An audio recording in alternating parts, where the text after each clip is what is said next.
परमात्मा भगवान श्री गौर सुंदर जिनी प्रेमावतार जुगावतार जगत तारण करते जगत के जीवेर दुर्वृत्त मनोवृत्तिकारी এই ভাবটাকে ধ্বংস করতে চৈতন্য ভগবান আসছেন। আজ থেকে 538 বছর পূর্বে শ্রীধাম নবদ্বীপের মাঝে কলিযুগ পাবন অবতার হয়ে তিনি শচী গর্ভ সিন্ধু মাঝে গঙ্গা মেখলা শোভিত নবদ্বীপ ধামে শচী মায়ের আঙ্গিনায় তিনি কৃপা করে স্বয়ং ভগবান যোগী যারে যোগে পায় না, ঋষি যারে ধ্যানে পায় না, অনন্ত কোটি জীব যাকে পাওয়ার জন্য সাধনা করে সেই ভগবান ভক্তের কাছে ধরা দিলেন এবং তিনি বললেন, ভক্ত আমার মাতা পিতা, ভক্তই আমার গুরু, আর ভক্ত আমার নাম রেখেছেন বাঞ্ছা কল্পতরু। হরি হরি বল, হরি বল। তাহলে যে ভগবান, যে পরমাত্মা জগন্নাথ জগন্নিবাস, সেই ভগবান যখন এই ধরাধামে আসেন রাধে রাধে সাধুদের পরিত্রাণ করতে, দুষ্টের দমন করতে এবং ধর্মকে প্রতিষ্ঠা করতে চৈতন্য ভগবান তিনি এলেন। দুষ্টুকে মারতে নয়, দুষ্টু ব্যক্তির দুষ্টু মানসিকতাটাকে ধ্বংস করতে আসছেন। তিনি চোরকে মারতে আসছেন না, চুরি করার মানসিকতাটাকে ধ্বংস করতে আসছেন। তাহলে দুষ্ট তাকে, দুষ্টু ব্যক্তিকে নয়, দুষ্টু ব্যক্তির যে মনোভাব তাকে ধ্বংস করবার জন্য চৈতন্য ভগবান চৈতন্য সত্তা জাগ্রত করবার জন্য তিনি কৃপা করে নেমে আসেন। বলেন ভগবানের সরাসরি কৃপা আমরা পেতে পারবো না। ভগবত কৃপা সাধুর মাধ্যমে হয়, ভক্তের মাধ্যমে হয়। শাস্ত্র বলছেন, রাধা গোবিন্দ বলুন, নিতাই গৌর সুন্দর বলুন, সরাসরি আমরা তার কৃপা পাবো না, কিন্তু ভক্তের কৃপার দ্বারা, ভক্তের মাধ্যমে ভগবত কৃপা করেন। এই জন্য বলছেন, সাধু সঙ্গ সর্বশাস্ত্রে কয়, লবমাত্র সাধু সঙ্গ জীবের সর্বসিদ্ধি হয়। তাহলে সাধু সঙ্গ করতে বলছেন, তার মানে এই নয়। আগে আমাদের বুঝতে হবে সাধু সঙ্গ মানে কি। সঙ্গ মানে সাথে, বলে না, সাথে আর সঙ্গে এ দুটোর মধ্যে একটু পার্থক্য আছে বাবা। আপনি যাদের সঙ্গে কীর্তন শুনতে এসেছেন, আপনি তার সাথে এসেছেন। সাধুর পাশে বসে থাকাটা সাধু সঙ্গ নয়, সাধুকে ছুঁয়ে থাকাটা সাধু সঙ্গ নয়, ওটা সাথে। আর সঙ্গ কিসে হয়? বলে সঙ্গ হয় মনে। আপনি দক্ষিণ 24 পরগনায় আর ডায়মন্ড হারবারে বসেও বৃন্দাবনে সঙ্গ করতে পারবেন, শুধু মনটা বৃন্দাবনে রাখলে হবে। হরি হরি বল। একে সঙ্গ বলে। আর এই মনটা যদি আমরা বৃন্দাবনে, আমরা সাধুর কাছে, আমরা গুরুদেবের চরণে রাখতে পারি, আপনাকে গুরুদেবের কাছে থাকতে হবে না। এটাই হচ্ছে সাধু সঙ্গ। সঙ্গ হয় মনে আর সাথ হয় দেহে। তোর সাথে আমি বাজার গেলাম, তার মানে তার সঙ্গে আপনি গেছেন, কিন্তু যখনই বলবো সঙ্গ তখনই হবে মনের ব্যাপার, এটা দেহের ব্যাপার নয়। এই কারণে বলছেন সাধু সঙ্গ সর্বশাস্ত্রে কয়, লবমাত্র সাধু সঙ্গ জীবের সর্বসিদ্ধি হয়। তাহলে এই মনটাকে ভগবান শ্রীকৃষ্ণ অর্জুনকে বলছেন যে, এই অর্জুন, তোমার মনকে আগে কন্ট্রোল করো। চঞ্চলহি মনোকৃষ্ণ প্রমাথি বলবৎ দৃঢ়ং তস্যাহং নিগ্রহং মন্যে বায়োরিব সুদুষ্করম। অর্জুন বললেন, এটা সম্ভব হচ্ছে না, আমি পারছি না আমার মনকে কন্ট্রোল করতে। আমার মন আর হাতের মুঠোতে যেমন বাতাসকে ধরা যায় না, আমার মনকে আমি নিজে কন্ট্রোল করতে পারছি না। ভগবান বললেন, পারবে, পারবে, তবে একদিনে পারবে না। চেষ্টা করতে করতে এই প্রবৃত্তি নিবৃত্তিতে পরিণত হবে। এর জন্য সারাক্ষণ কি দরকার? শাস্ত্র বলছেন সারাক্ষণ সৎসঙ্গ, সাধুসঙ্গ, হরিকথা, ভজনের মধ্যে থাকলে আমার ভেতরের দুষ্টতা ধীরে ধীরে চলে যাবে। তাকিয়ে দেখুন রাবণ কোনো অংশে, কোনো ব্যাপারে, কোনো কিছুতে তিনি কমি নন। রাবণের ব্যক্তিত্ব বলে স্বর্গমর্ত পাতাল যার ব্যক্তিত্বের কাছে মাথা নিচু করে। রাবণের পাণ্ডিত্যে বলে বড় বড় পণ্ডিত তার অবনত মস্তকে স্বীকার করে রাবণ পণ্ডিত। 4টে বেদ যিনি মুখস্থ করেছেন। রাবণের বিরাট ইউনিভার্সিটি, বিশাল ইউনিভার্সিটি দেখতে গেলেন কে? আমি বলছি না, বাল্মীকি রামায়ণ বলছে। হনুমান গেলেন। আর হনুমান গিয়ে তাজ্জব বনে গেলেন যে যিনি নাকি রাক্ষস, তার ইউনিভার্সিটিতে হাজার হাজার রাক্ষস ভোরবেলায় উঠে বেদ পাঠ করছে, মন্ত্র উচ্চারণ করছে। হনুমান ভাবলেন আমি কোথায় এলাম, এ তো ঋষিদের দেশে এলাম। বড় বড় অপ্সরা, বড় বড় সুন্দরী রাবণকে পাওয়ার জন্য তপস্যা করছেন। একবার রাবণ যাতে আমার দিকে তাকায় তার জন্য অপ্সরাগণ তপস্যায় বসেছেন। রাবণ দেখতে খারাপ নয় মা, রাবণ অপূর্ব সুন্দর, কিন্তু রাবণের চরিত্র, রাবণের মানসিকতা তার উপরে টিভিতে সিরিয়ালে সেই ভয়ঙ্কর চেহারাটাকে দেখায়। কিন্তু আসলে রাবণ কত সুন্দর বাল্মীকি রামায়ণ পড়লে বুঝতে পারবে। বড় বড় সুন্দরী, বড় বড় অপ্সরা, রাবণ একবার তাকাবে তার জন্য তপস্যায় বসেছেন। আর সেই রাবণ কাকে প্রপোজ করতে যাচ্ছেন না? সীতা দেবীকে। একবার আমার দিকে তাকাও রাধে। সীতা দেবী বললেন যে চোখ দিয়ে আমি রামকে দর্শন করেছি সেই চোখ দিয়ে আমি রাবণকে দর্শন করব। যে চোখে রামকে দেখেছি, ভগবানকে দেখেছি, সেই চোখে কামকে দর্শন করব না। রাধে রাধে। তাহলে মাননীয় ভক্তমণ্ডলী, ভক্তিমতী মায়েরা, সেই হনুমান যখন গেলেন রাবণের কাছে, সাধু তো ভালো কথাই বলবে। রাবণ বসে আছেন স্বর্ণ সিংহাসনে, একটা পায়ের ওপরে আরেকটা পা তুলে, সিংহাসনের সোনার হাতলে দুটো হাত রেখে, আর অমনি বলে উঠলেন কে রে তুই? হনুমান হাত জোড় করে মাথা নিচু করে বলছেন বাবা রাবণ, আমার পরিচয় আমি কে আপনি বুঝতে পারবেন সহজে। রাধে রাধে। আপনি যার ক্ষমতায় এত ক্ষমতাশীল, আপনার পাণ্ডিত্য, আপনার প্রভাব, যার কৃপাতে আমি হলাম তারই দাস। যার স্ত্রীকে নিয়ে আপনি হরণ করে নিয়ে এসেছেন তিনি হলেন আমার মা।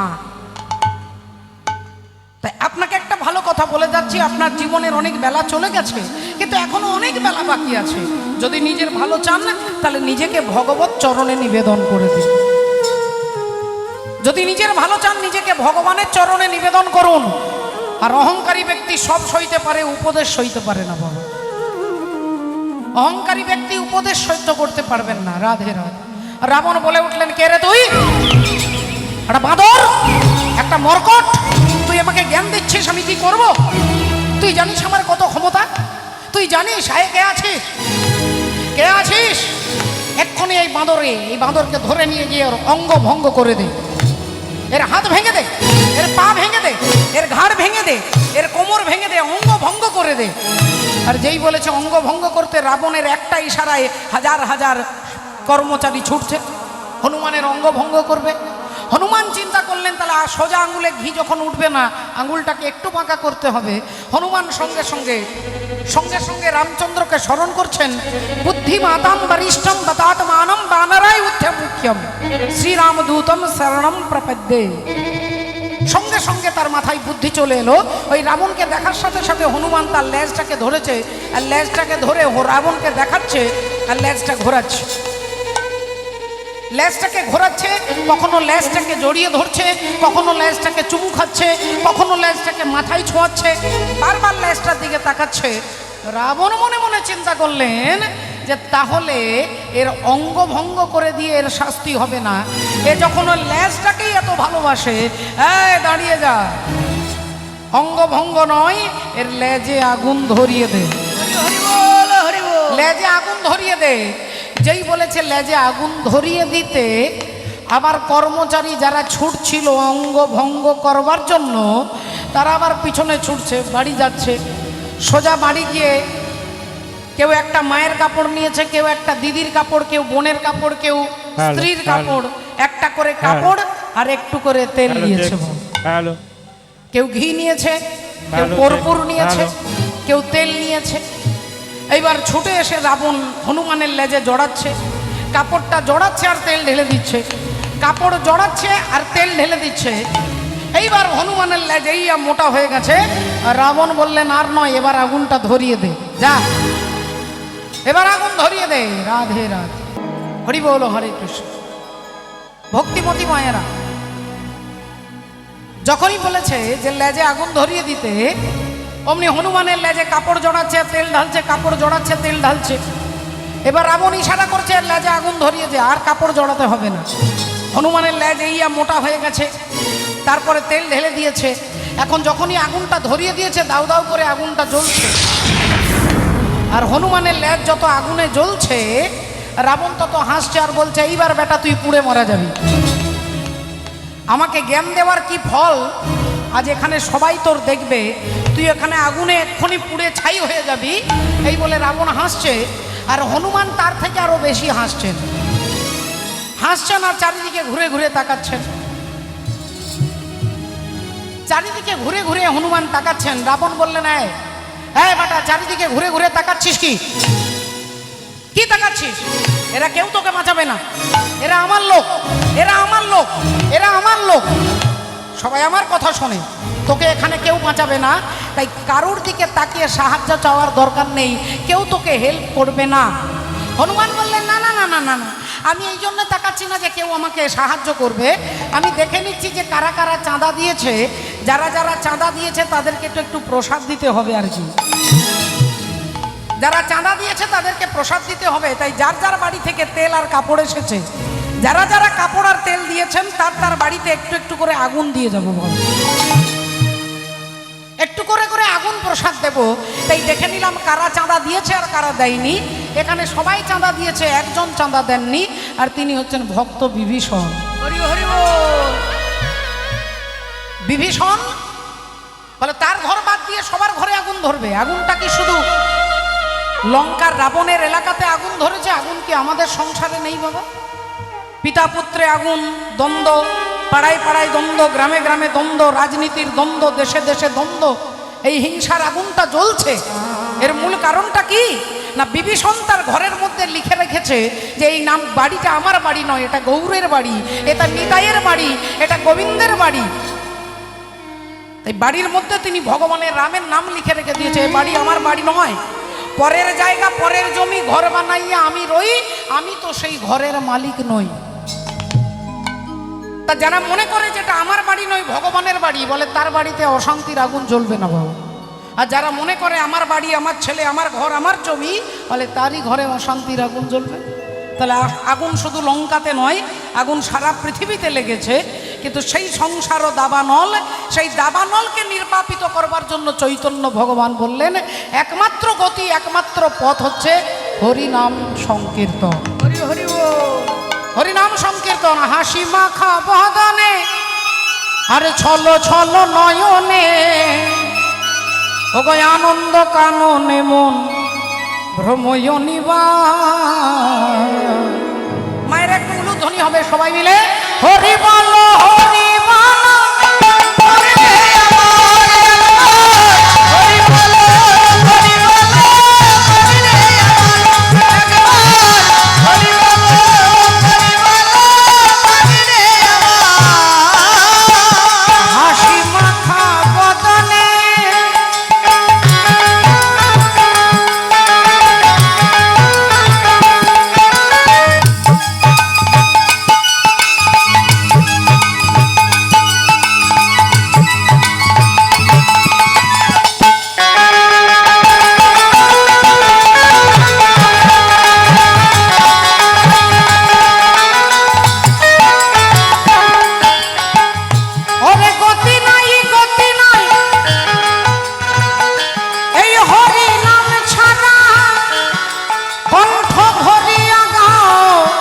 হয়ে আত্মহার।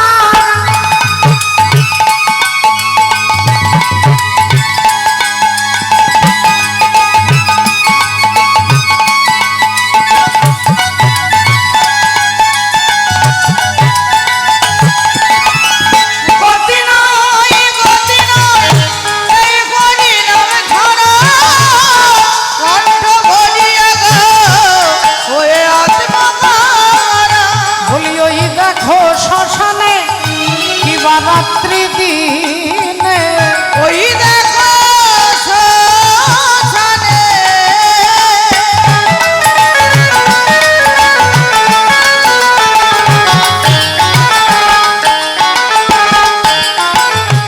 ওই দেখো শ্মশানে কিবা রাত্রি দিনে, ওই দেখো শ্মশানে কিবা রাত্রি দিনে, পুড়িতেছে মানুষের কত অহংকার।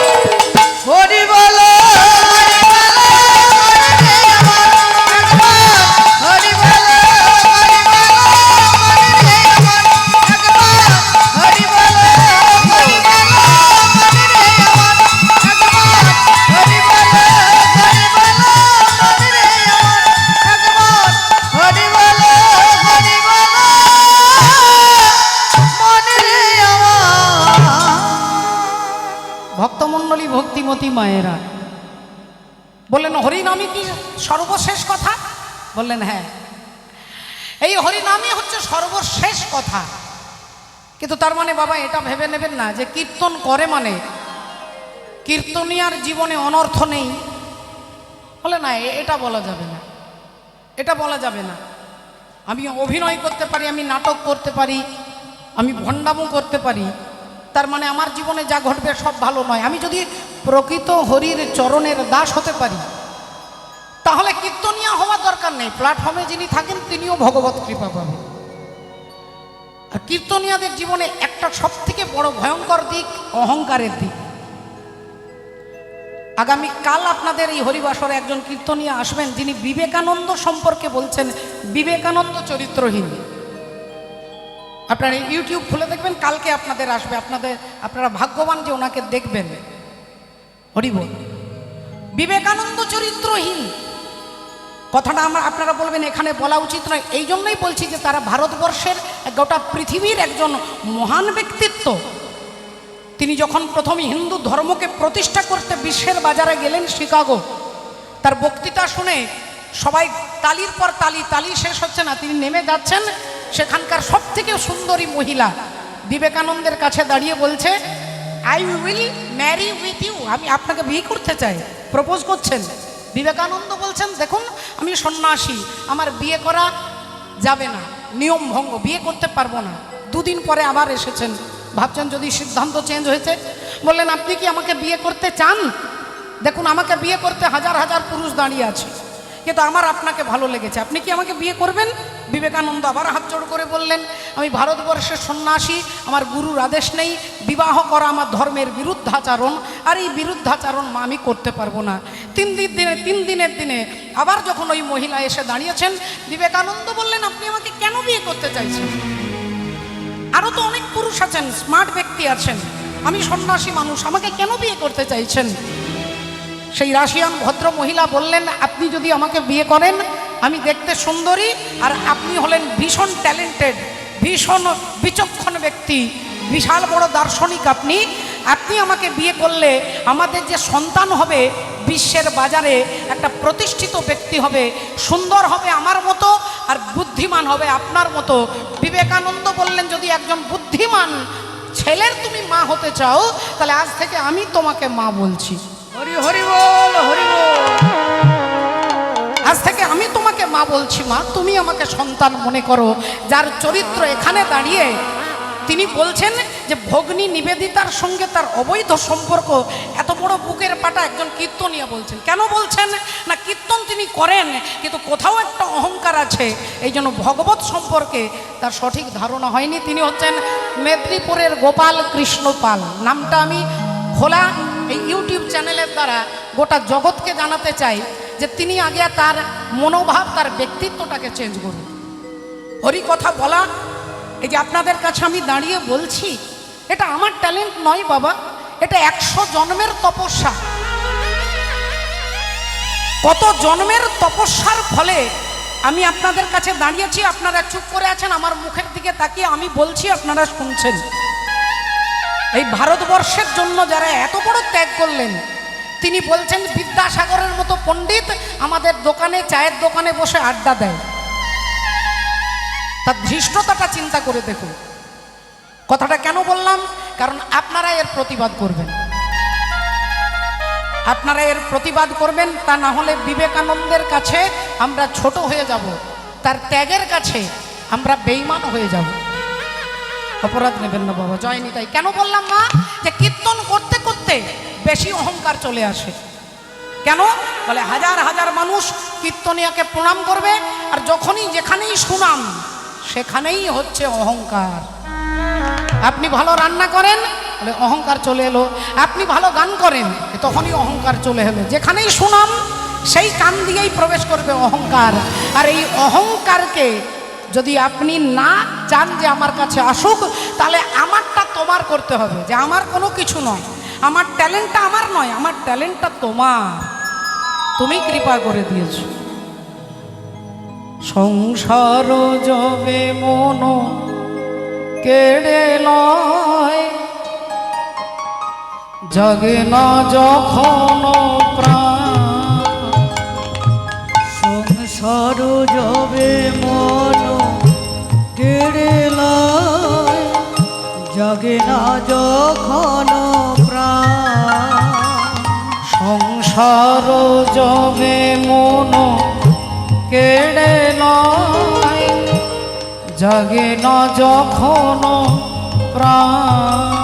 সংসার যবে মন কেড়ে লয়, জাগে না যখন প্রাণ। তখন হে না প্রণমি তোমায়, গাহিব সে তব গান। সংসার যবে মন কেড়ে লয়, জাগে না যখন প্রাণ। সংসার যবে মন কেড়ে লয়, জাগে না যখন প্রাণ। অন্তর জানি ক্ষমসে আমার, শূন্য মনের বৃথা উপহার। অন্তর জামি ক্ষমসে আমার, শূন্য মনের বৃথায় উপহার। যেমন পুষ্পবিহীন পূজায় আয়োজন, ভক্তিহীন সে তার।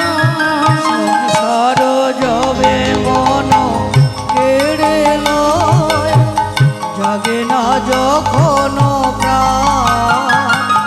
সংসার যবে মন কেড়ে লয়, জাগে না যখন প্রাণ।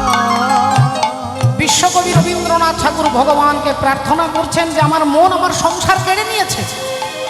আমি ছোটবেলা থেকে আমার মন আমি বাবা মাকে দিয়েছি, আমি একটু বড় হলাম তখন আমার মন বন্ধু বান্ধবীদের দিলাম, তারপর আমার মন আমি স্বামীকে দিলাম, স্ত্রীকে দিলাম, তারপর সন্তানদের দিলাম। দেখতে দেখতে যখন বৃদ্ধ অবস্থা চলে এলো, বলে এই মন আমি নাতি নাতনিদের দিলাম। আর এই মনটা দিতে দিতে দিতে আজকে মনের মধ্যে কোনো রস নেই। এই নিরস মন নিয়ে হরিবাসরে হরি কথা বলতে এসেছে। ভগবান বললেন তাহলে কেন এসেছো কীর্তন করতে, কেন এসেছো, কেন এসেছো কীর্তন শুনতে? বিশ্বকবি বলছেন প্রভু এই মনের মধ্যে কোনো রস নেই, কিন্তু তোমার হরিবাসরে এসে তোমার করুণার রসে এই হৃদয়টাকে ভিজিয়ে নেবার জন্য এসেছি, এই হৃদয়কে ভিজিয়ে নেবার জন্য এসেছি। গাহি তব গান শুষ্ক কণ্ঠে, আশা করি প্রাণ পানে, নিবিড় প্রেমের সরস বরসা যদি আসে মনে নে। একদা সহসা আপনা হইতে ভরি দেবে তুমি তোমার অমৃতে, আমি সেই ভরসায় করি পদতলে শূন্য হৃদয় দান। সংসার যবে মন কেড়ে লয়, জাগে না যখন প্রাণ। সংসার যবে মন কেড়ে লয়, জাগে না যখন প্রাণ। জাগে না যখন প্রাণ, জাগে না যখন প্রাণ। এই ঘুমনো মনকে জাগানোর জন্য হরিবাসরে হরি কথা শুনতে এসেছি। পদকর্তা কি বলছেন? এক পাশে দাঁড়িয়ে কলম দিচ্ছেন, বেদ বিদ্যা দুহু কিছু নাহি জানো তো, বেদ বিদ্যা দুহু কিছু নাহি জানো তো। অবশ্যই করে সার। আজ সে যদি গৌরাঙ্গ করে আজ সে যদি গৌরাঙ্গ করে তাহলে কিছু জানতে হবে না বাবা, শুধু মনে করুন যে আমি তোমার। আপনার সমস্ত জ্ঞানের উদয় হবে। কি করে বলে ভক্ত কালিদাস, তাকে বলা হতো মূর্খ কালিদাস। তিনি যে গাছের ডালে চেপেছে সেই গাছের ডালটাই কাটছেন। কতটা বোকা তিনি হয়ে গেলেন কে না মহাকবি কালিদাস। তার রাতারাতি তিনি এত পণ্ডিত হয়ে গেলেন, এতগুলো ডিগ্রি চলে এলো। বললেন না, মা সরস্বতীর কৃপা হয়ে গেল। মা সরস্বতীর কৃপায় আপনি পণ্ডিত হতে পারবেন। আর পণ্ডিত ব্যক্তি গাধার মতো কথা বলবে যদি মা সরস্বতী তার জিহ্বাতে। এরকম বড় বড় ব্যক্তিত্ব দেখবেন টিভিতে, খবরে, মোবাইলে দেখুন, বিরাট বিরাট ব্যক্তিত্ব, মুখ দিয়ে এমন কথা বেরিয়ে যাচ্ছে মুহূর্তের মধ্যে রাধে রাধে, সংশয় হয়ে যাচ্ছে জীবনে। এর মূল কারণটা কি? রাবণের ভাই কুম্ভকর্ণ ছিল, আর কুম্ভকর্ণের অনেক দিনের ইচ্ছে ছিল আমি স্বর্গের রাজা ইন্দ্র হব, আমি ইন্দ্রাসনে বসবো, আমি ইন্দ্রের আসনটা নেব। এই ইন্দ্রের আসন তো নেব বললে নেওয়া যাবে না, তার জন্য তপস্যা করতে হবে। এই তপস্যায় বসলেন 10,000 বছর। আর অমনি সৃষ্টিকর্তা ব্রহ্মা তপস্যায় তুষ্ট হয়ে বললেন, বলো বৎস তুমি কি চাও? তুমি যা চাইবে তোমাকে তাই দেব। কুম্ভকর্ণ বললেন, তাহলে এক কাজ করুন, আমি যা চাইবো তাই দেবেন? বলে হ্যাঁ তাই দেবো, বলো কি চাও। কুম্ভকর্ণের আগে থেকেই তার জানা আছে যে আমি কি চাইবো, আমি ইন্দ্রের আসনটা চাইবো। যেই বলেছে কি চাও, অমনি কুম্ভকর্ণ বলতে যাবেন তার আগেই ভগবান মা সরস্বতীকে বলতে যাও তুমি ওর জিহ্বাতে বসে যাও। আর সরস্বতী দেবী জিহ্বাতে বসে গেলেন। আর অমনি কুম্ভকর্ণ বলতে যাচ্ছিলেন ইন্দ্রাসন, তার জিহ্বাটা ফসকে বেরিয়ে গেল নিদ্রাসন। ইন্দ্রাসন বলতে যাচ্ছিলেন, নিদ্রাসন বেরিয়ে গেল। কেন? বলে ভগবানের ইচ্ছে নেই। আপন ইচ্ছাই জীব কোটি বাঞ্ছা করে, কৃষ্ণ ইচ্ছা না হইলে বাঞ্ছা নাহি পুরি। আপনার আমার ইচ্ছাই হবে না বাবা, হবে তখনই যদি তার ইচ্ছে হয়। বলে সমস্ত জ্ঞান, আমার মোবাইলের ছবি আমি আপনার মোবাইলে পাঠাতে পারবো, আপনার মোবাইলের সমস্ত তথ্য আপনি আমার মোবাইলে পাঠাতে পারবেন। এটা যেমন মোবাইল থেকে মোবাইল ট্রান্সফার হয়, তেমনি ভগবত কৃপাই হলে আপনার জ্ঞান তার কৃপাতে আপনার মস্তিষ্কে প্রতিফলিত হবে। হরি হরি মূর্খ কালিদাস হয়ে গেলেন মহাকবি কালিদাস। এটাই তার প্রমাণ। রাধে রাধে।